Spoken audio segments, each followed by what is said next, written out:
Mistakes can slow down the processing of your tax return. They could mean incorrect credit amounts or incorrect refunds, or they could actually cause bigger problems down the line. There are some common mistakes to avoid when you are filing your taxes. And maybe you're filing for the first time to claim your stimulus money or an earned income tax credit. The IRS has issued an alert reminding people that even though these mistakes seem pretty basic, they are the most common, and with a little extra attention, they can be avoided. They fall into three general categories, and the first one is typos.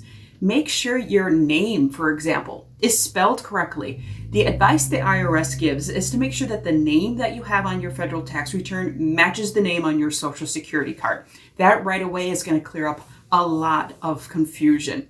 Second is the filing status. Make sure you're checking the right box. Are you single and filing as a single person? Are you married filing jointly? Are you married filing separately? Make sure that that box is correctly checked. Now, incorrect bank account numbers can really slow down refunds. Taxpayers getting a refund can choose direct deposit, but the IRS has warned that a lot of times people go a little quickly and they enter the wrong bank account number, and that holds up that return being issued, that refund being issued to you.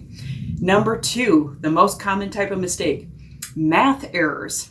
You can see how this could happen. Simple addition or subtraction, but also if you're trying to do some of those more complex computations on your tax return, especially when figuring credits or deductions, this can be a challenge and you can get the wrong number. The IRS says some tax preparation software can help.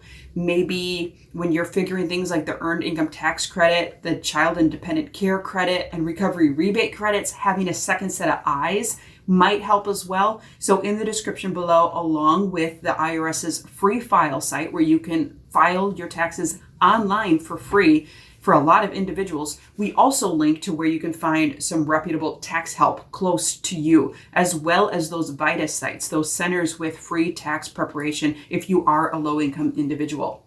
The third most common type of mistake, expired or incomplete information. This could be perhaps maybe you have an expired individual tax ID number. You can still file with that expired number. It's just not going to process your exemptions or credits correctly until you renew that number. In the description below, we give you more information on how to renew that number. But keep in mind, an expired number is going to slow stuff down. Unsigned forms. This is another common error that falls into that incomplete information category. An unsigned tax return isn't a valid tax return. If you're filing online or with electronic software, this is an easier mistake to fix. If you're filing on paper, this happens quite a bit. Now, there are exceptions. If you're in the armed forces, you have a valid power of attorney, you don't have to worry about this type of signature mistake. How to file? Well, the IRS, like we said, strongly encourages people to file online, not only to avoid some of these mistakes, but also to make processing faster. Faster processing of your return, faster processing of a rebate if you have one coming to you. Like we said, there is the free file software that makes online tax preparation, direct deposit, and refunds for free a little bit easier. Also available are a lot of these resources in Spanish in the IRS's website, and we link to those in the description below. And finally, like we said, those VITA sites where you can have some assistance. And keep in mind, during COVID, the preparation assistance might look a little different, but we do link to that locator tool where you can find a VITA center close to you.